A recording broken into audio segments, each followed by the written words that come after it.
I guess when I first met you and they explained, this is Will, he has cerebral palsy, he is non-verbal, even though he's the loudest person I know. Seriously, at the office, I'm like, shh, like, who's out there? So I pop up, shh, whoa, I can hear you all the way from the other side of the office. Yes, sir.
To my cousin Will, thank you for having me.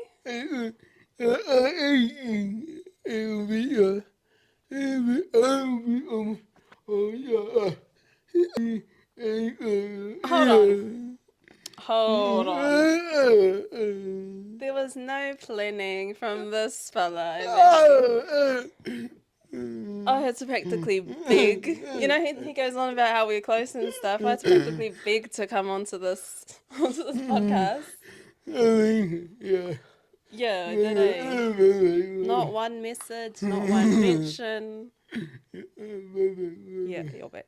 Now we're here. That's in the past now. We're here now. So thank you for having me. Have I been? Yeah. Just chilling. Oh, yeah. Oh, you're too kind in front of the camera. Nah, it's cool. No, I really enjoyed our year course, and obviously still keeping our connections with the gang. We all went out for kai-kais on Friday and bowling. We all got a strike, so we all went home happy. But nah, it's been pretty. I'm used to like being at work and being around so many people because so many me and kaupapa. I knew the come down would be huge, but no, it's good and it's part of life, You change seasons of transitions, the highs and lows. But nah, coming out of graduation, that was cool. It's pretty mean, eh?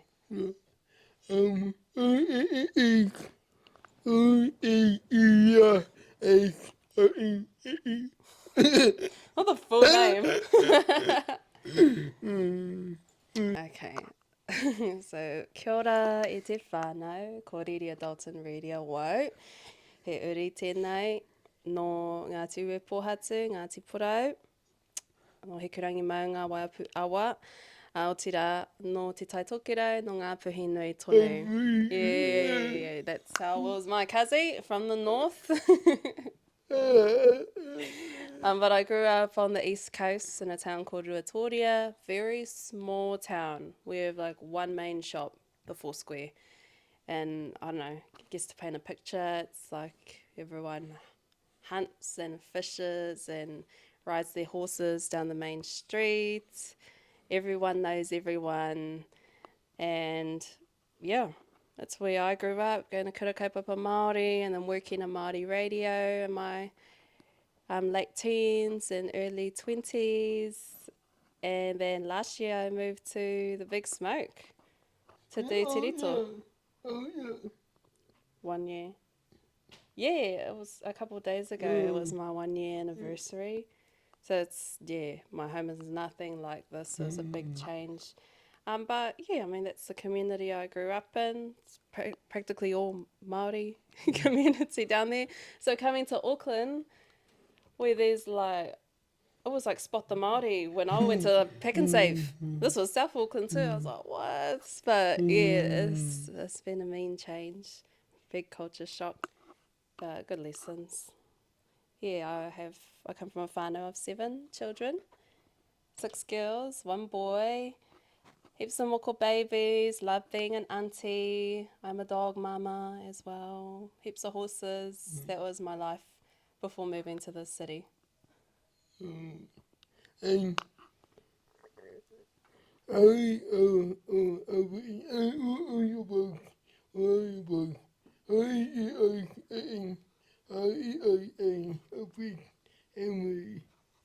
Big family. Yeah. What's it like coming from a big family? Yeah.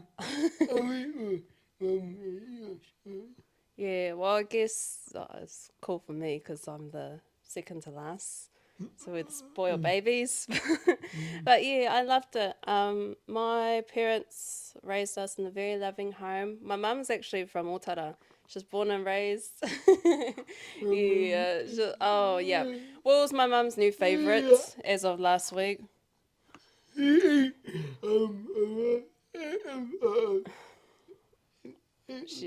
oh, okay, I'm not going to blow your ego up. I'm not going to reaffirm you on that. This is not about you. Always making things about myself. Anyway, yeah, I was growing up in a big family. I just got spoiled with love, most of all. And my mum grew up quite like urban in Otara. And then when she met my dad, who was just like this rugged, coasty fella from the country, big makabush hair, who's, loved rugby and mahikai and all that. And then when they had kids, they started their married lives up here, but then she decided, she wanted to raise her kids in the country with their reo and their culture. So, yeah, that's exactly what they did, and I've benefited greatly from that decision to raise us at home. All my employment opportunities have come from, because I know my reo and my tikanga, and yeah, it was mean. And, now the love has multiplied since we all have moko babies in the whānau, and, the more the merrier.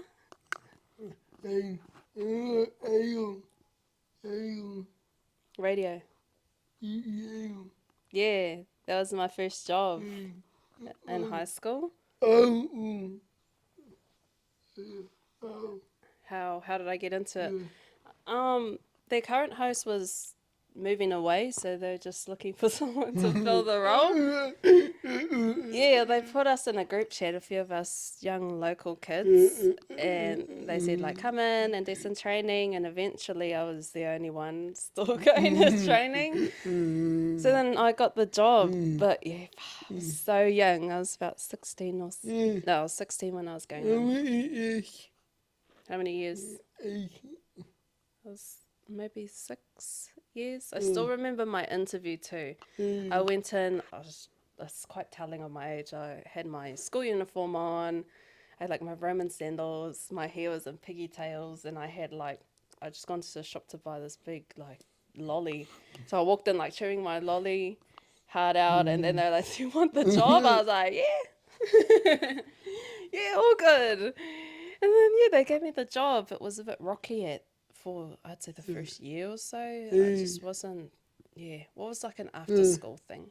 And then once I matured and grew in my craft, I think I was a lot more and it was, it was mean. I loved it. I got paid to speak Māori and speak in my Ngāti Porou dialect every day. But I think because I was ready to move. I was ready to leave. If I had come up when I was 18, it would have been a different story. Yeah. But because I was trying to explain to everyone, like, I got a specific word from the Lord just to wait. And it was hard because everyone else was asking me, like, when are you going to leave? When are you going to leave? And I was trying to explain to them there's work to be done here first before I go out and do my work in the city. Yeah. But yeah, so I had a word from the Lord to wait, and that when the time comes, He'll let me know. So I waited for a good couple years, and then last year in, what was it, March, yeah. In March, I saw on someone's story, one of the girls, they said 2 days left to apply for Terito, and I was like, what? I was waiting for that too. So I said, oh nah, that like it looks like a full-time thing, and I can't commit to that. So I said and then I saw one of my best mates. She was doing Terito from home, yeah, and I saw, man, because we always dopey together. I'm like, this girl can do news, like surely I can do news too, and it just looked amazing. So I said, okay, if they do another intake, I'm gonna do it. And I was stalking there, watching their socials like a hawk, nothing until 2 days before the deadline. And then, yeah, one day, oh, select. Yeah, the transition, it was way easier than I thought. Biggest differences, obviously, Auckland is like 10 Rotorias. It is, yeah, it's so huge. We used to come up to Auckland for holidays a lot as kids, but I was never the one driving. I just jump in the car and then we were off. But having to navigate it by myself, I got lost for the first few months that I was living here. I was always taking the wrong turns, always getting lost. So just navigating a huge city like this was a lot. But it's mean. It's mean. Once you crack it, like my sisters came to visit and they were just buzzing out. They thought I was like the bee's knees just because I could drive on the motorway. But it was definitely a baptism by fire kind of thing. It's like if I wanted to get to places, you know, you got to drive yourself, unless you won't. Kidding. Yeah, main difference is that I'd say maybe like community. At home, it's very small, tight-knit communities. Everyone knows everyone, but here it's like you don't know anyone. I kind of like that in a way. You know, you can go out to the shop. You can just do your own thing in Auckland, you know? Some days when I'm dressed in those I don't want anyone to see me outfits. And it's cool because no one knows who you are. But yeah, I guess I do kind of miss that community, but I guess that's the biggest difference. And I didn't have all my immediate whānau up here. Oh, like my mum and them. This is my first time fully being away from them. So that in itself has its own lessons. First day, I don't know, I was just like kind of everywhere because I just moved up from Pretoria. And we had like a month. I had a month to pick up my whole life. So I was like, yeah, it's just a bit everywhere. And then driving on the motorway, I was, yeah. So when I got there and then I was tired, I was like, I never know where I'm going. And there were all these people there and we didn't know who was who in the zoo. But then Mata was like, all the cadets come to the front. And then Maioha, everyone thought like Maioha and I were besties. So I just met her the night before. She was like, come on. And I don't know if I don't know what you were, if you were there for yourself or if you were there like to tautoko someone. But yeah, Mary, she talked to me at the front and she was so funny. She had this big fluffy thing on. So I remembered her. But yeah, I don't know. I was just like, far out. I was just kind of in disbelief. Yeah, I did not even know it was happening. And I did not know, because Will, you know, and he was in his kakahu. So I wasn't sure, like, is he a cadet? And because I was like, oh yeah, he can't speak. And I said this before, I go, excuse my ignorance. So I thought, oh, okay, he can't speak. He'll be here to tautoko someone. But no. And I ended up reading. We didn't have like a formal meeting. Well, there were just so many people there. You think you have to have a formal thing all the time?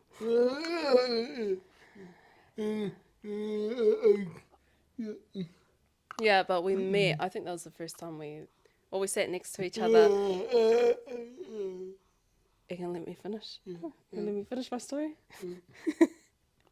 we got seated next to each other for this interview exercise.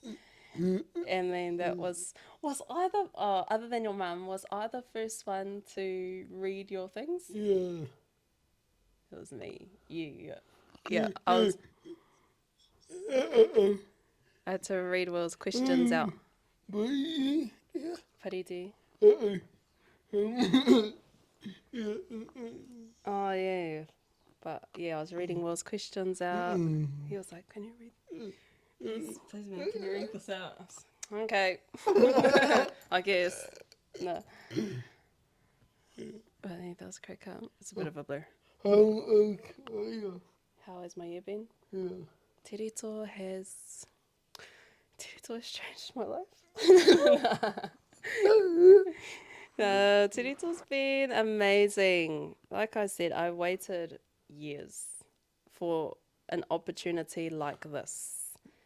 You know, everyone else was being impatient, but I was saying, no, something's going to come up. I had a few things that I was sure of. I knew it had to be something that was out of home, couldn't be a distance learning thing, it had to be full time. Couldn't be like, I wasn't willing to do like a 3-year thing. Like, I was already working in media, you know?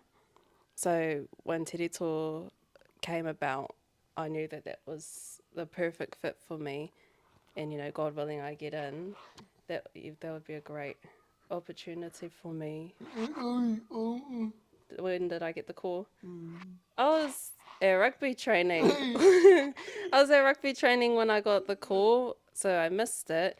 And because my nephew was just learning how to use the phone, he's a baby, and he was calling all these random numbers, so I wasn't sure like who was calling for what. Yeah, but when I saw it was by Lois, I was like, oh, I wonder. Yeah, that was funny. And then, yeah, it's just like, oh, you got in. And then, yeah, it was just full speed ahead from there. But also, like, where I was at, like, mentally and spiritually, emotionally as well. Like, to be able to dedicate myself to a kaupapa like Terito, I was just in such a good place. I was so ready for it. And I think that definitely added to the success of the kaupapa of our year.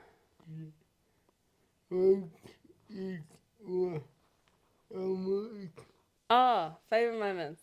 Yeah, it's hard to pinpoint a favourite moment. I think everything from like when we started in Ellerslie, all as many hours in Ellerslie, sleeping on the sleeping couch. Like even the regional placements, those were a vibe, eh? Because we were never together. Yeah. Well, because I knew we'd probably fight all the time. Nah, the regional placements were mean. And then, like, we had a few good nohos as well. It's just, we had so many opportunities to bond and get to know each other on a deeper level. Wakaama, where Will was being a passenger and then posting it on his socials like he was the main guy. Yeah, so all sorts of things like that. Like, it was more than just work. Flying, going to Wellington. Yeah, like far. We had so many sleepovers, eh? Too many. We know each other way too well. Yeah, no, it was cool. Too many good moments. Low points. Yeah, like only a handful of times. But I think after one of our nohos, I was just like, just felt I just had to get out of the city and I had to go back home. So I shot home the next day, I think. I was desperate. I just needed to be around my whānau, around people. You know, when you need to be around people, you don't have to try. Yeah. So I just needed to go home and sleep in my parents' house and eat my mother's cooking and then, you know, get over myself so I could go back to work and do the mahi. But other than that, I guess sometimes when I would lose my fire, you know, when we're all together and we're all talking about our why and stuff and we're all feeding off each other's energy. But sometimes I'd really question, like, if I just couldn't think of good stories, or I felt like I wasn't meeting the mark or meeting my targets, I would just have to really come back to, like, why am I... A bit deep, but like, why am I doing this? Like, why am I even doing this? Like, do I even want to do journalism? That was a big question for me. Do I even want to do journalism? I got asked that a lot too. Like, is that what you even want to do? I'm like, I don't even know. But yeah, but there's still some main opportunities there. Lights.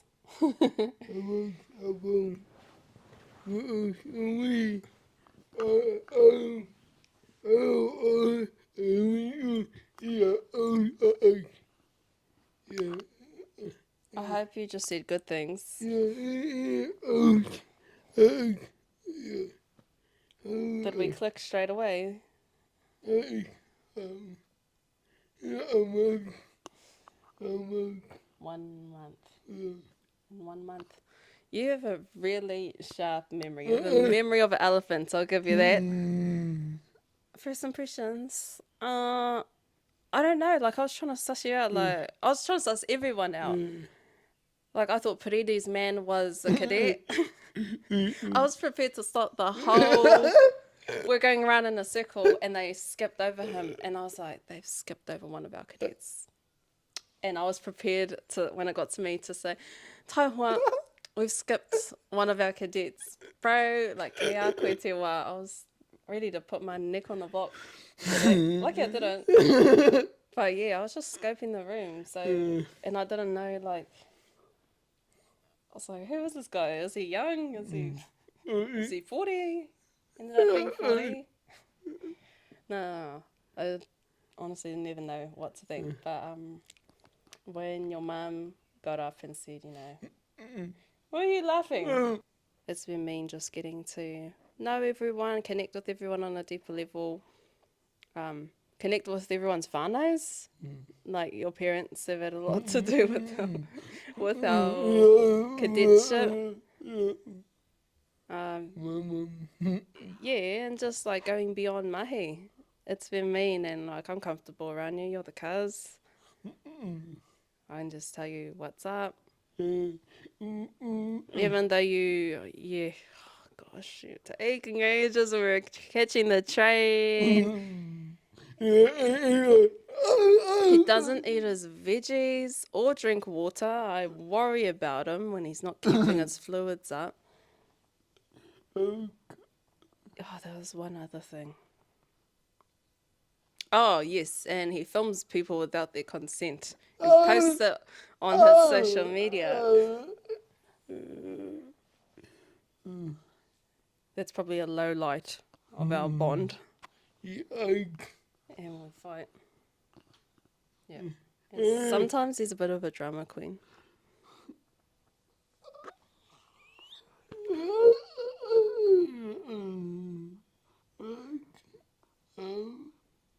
Yeah, sometimes. Remember the t-shirts? Anyway, moving on before we have another fight.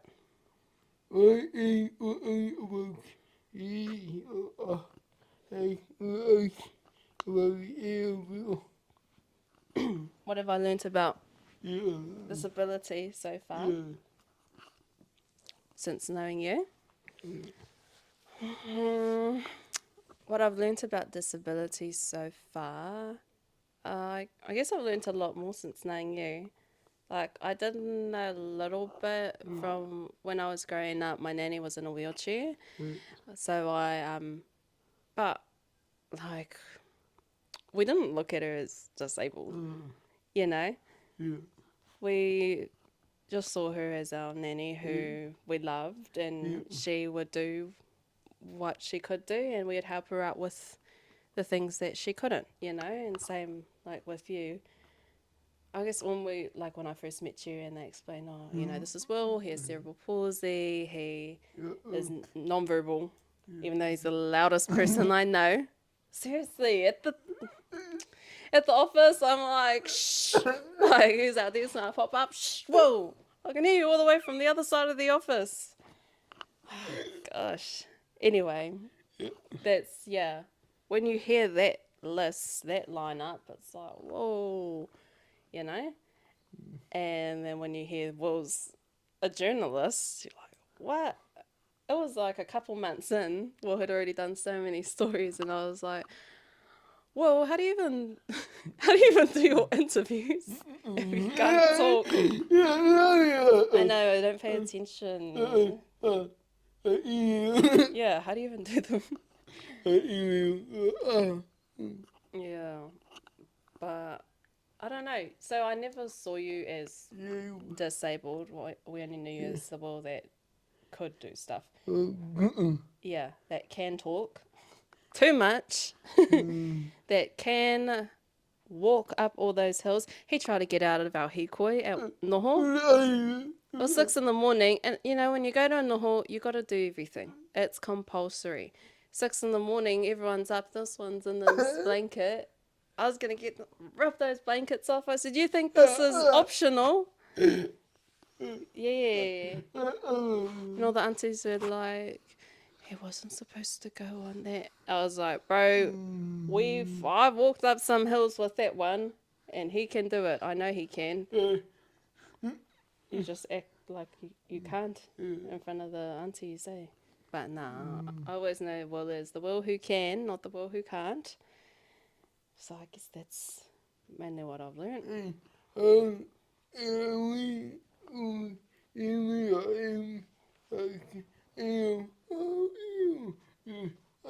When people baby you, I don't. Well, yeah, I mean, you can't have everyone babying you. I guess it doesn't help when when Grace is there too. And we look at each other, we're like, oh, here we go. Nah, but it's cool to see how, like, I don't see you as someone who isn't able to do things. I mean, you have your different abilities. I guess that's how you'd say it, and you adapt to your abilities, and we help you out where you need help. Yeah. My favourite cadet is Natasha Hill. My favourite cadet's Natasha Hill. Maybe, yeah. Nah, it changes all the time. Oh. Hold on. I'm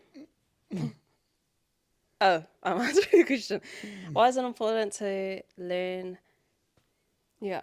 Well, I think there's so many great values and lessons that like each culture and ethnicity brings to the table. So many valuable things you can learn from every culture. But I think especially because, you know, we are the indigenous people of this whenua that we live on, I think it's especially important to immerse ourselves in it.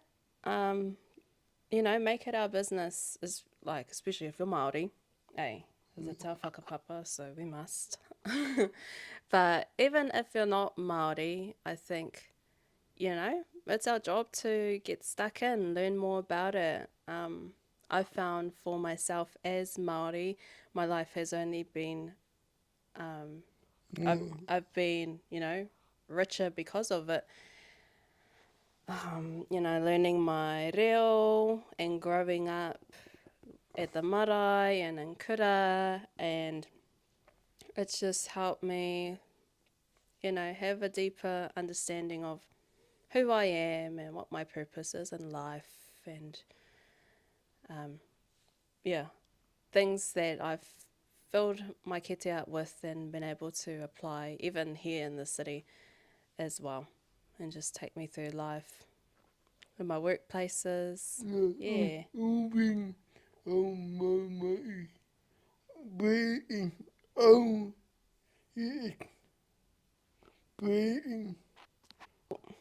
What was I going to say? I said that at my senior prize giving. I got up in front of everyone and we had to say, you know, what's your future goals? I said, ko taku hia, ko kuawata, to be a Māori news presenter. And then everyone, the reaction in the room was like, "Are you for reals?" Like, girl, be for reals. I was like, I am for reals. I can do this. Like, in my head, I was already, or not, I was already there, but I knew I could do it. Yeah, and I think that we should really encourage our young ones, especially those living in like rural communities with one shop and one school and who may not be able to see beyond that. We really, like, we can't shit on their dreams, you know? It's really important because that could have the power to make or break them. And even if it's like me and takes years and years and years, yeah, hard out. Yeah, we can't keep doing that. And I think if I had listened to that and I let that dictate the trajectory of my life, then there's nothing wrong with being in your hometown, but I think the mentality that I would have been stuck in would not have been great. So thankfully, in my head, I was like, I can do this. And with people not really supporting me, I guess, it gave me that extra bit of motivation. So I'm a bit competitive like that. I was like, bit of aggro guy. So what? I'm allowed to say that. You're not allowed to agree and say I'm an aggro guy. Anyway, back to my inspirational story. Don't give up on your dreams, kids. But yeah, I'm like, if you have a dream, like, don't be afraid to vocalize that. Because I always said, I want to go into journalism, but just not yet. And just be patient. It's still there. It's still going to happen, but there's other stuff to do in the meantime. And even now, there's still other avenues that I want to go down, like different career paths. But for now, like, my focus is on journalism. I don't think I answered your question. What was presenting? Presenting's great. Presenting is... Oh, that's crazy. I did not expect to be presenting the news at all. But I don't know. I didn't feel nervous the first time I did it because I had so much support. Like, I had all of you guys. I had the whole team in the studio. Like, everything was lined up for me. So all I had to do was go in there and do my thing. So I just felt so much love and support. So I was chill. It was cool. It was amazing. Yeah, thank you. Yeah, although some of my mates are teasing me saying that I looked 40 with my hair and makeup like that. It was mean.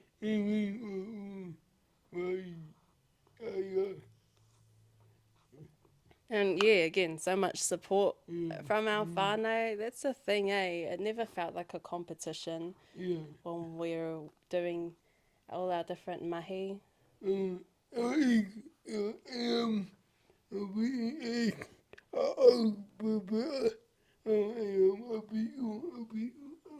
Yeah.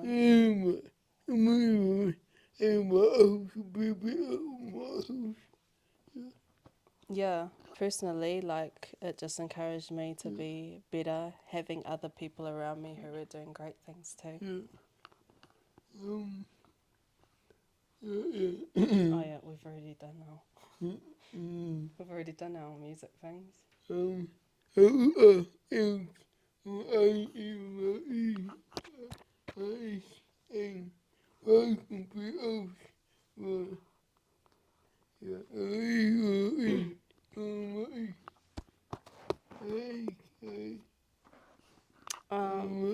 Goals.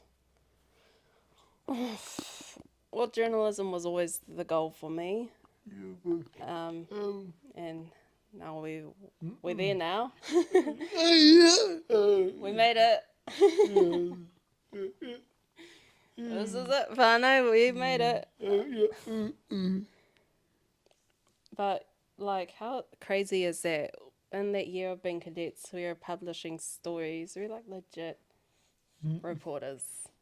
Publishing stories and presenting news, and it was insane. So, like, we've already done a lot of that. So I'm trying to figure out what What's, oh, well, you know, doing the real mahi now. My goals.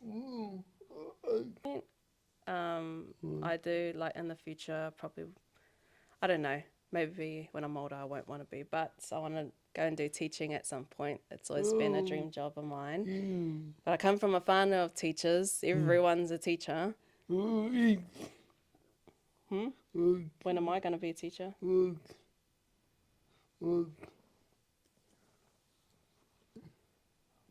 What?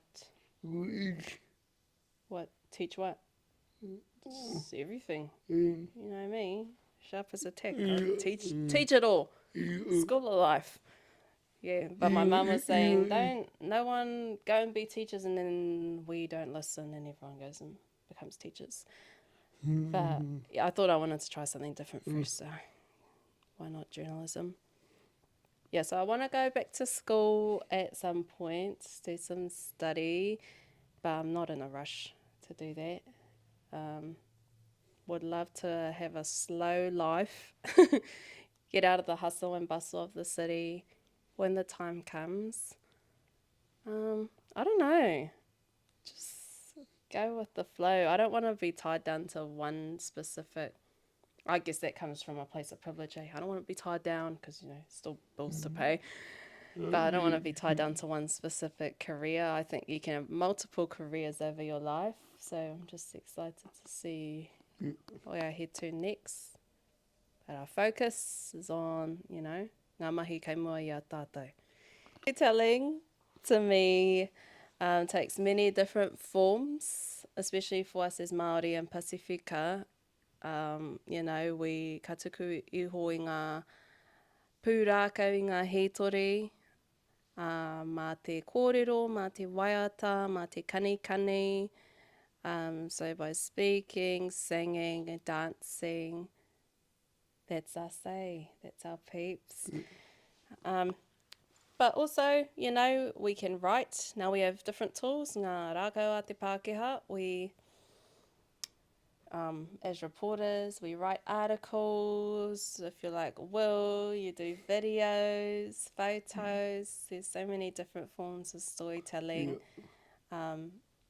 And I think for us to be able to bring our Indigenous knowledge into that space and merge it with, you know, ngā hangarau a te Pākehā and bring it into mainstream spaces too, I think it's a pretty golden combo.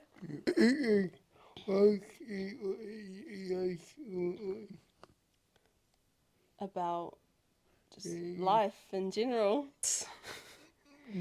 One that I got from my spiritual father, my uncle, who is in heaven now. It's a scripture from 1 Timothy chapter 4 verse 12. And this was when I was 14 and I was like new to the Lord, and this was the first scripture anyone had ever given to me too. So it says, don't let anyone think less of you because you are young. Be an example to all believers in what you say and the way you live, in your love, your faith, and your purity. So that really stuck with me throughout my teenage years. And I think just, well, we don't have many young years left, but yeah. Remember, we're closer to 50 now than we are to 0. But yeah, that's been really good at guiding me through my teenage years and just adult life as well. Yeah, I don't I don't know what else to say. And it's beautiful, especially now that Uncle's gone and you start to think about, you know, the advice and the lessons that they gave you. But I'll always come back to that one. That's one of my favourites, my first scripture that I ever got.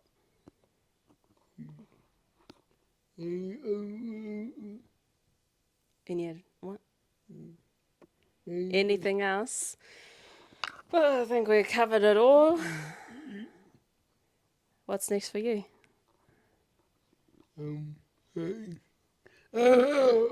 Yeah, come on, making me spill all my secrets. I have a question for you. Why are you not wearing your Terito t-shirt? We had so many dramas over these t-shirts and he's not even wearing it. And look who's in the middle. Right there. William Alexander Sexter. Anyway, whānau, that's us. Now we just finished cleaning out all the bakeries in Mangere. We had the milk, thick shakes. We went hunting for hot chips. We haven't even made a dent yet, so we're gonna get back to that.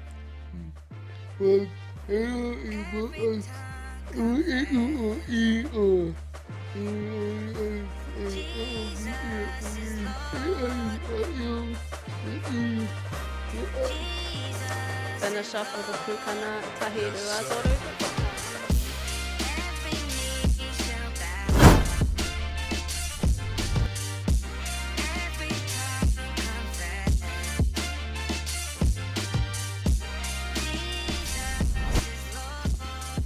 Jackson's dog doesn't like Will. And Will's dog likes me better.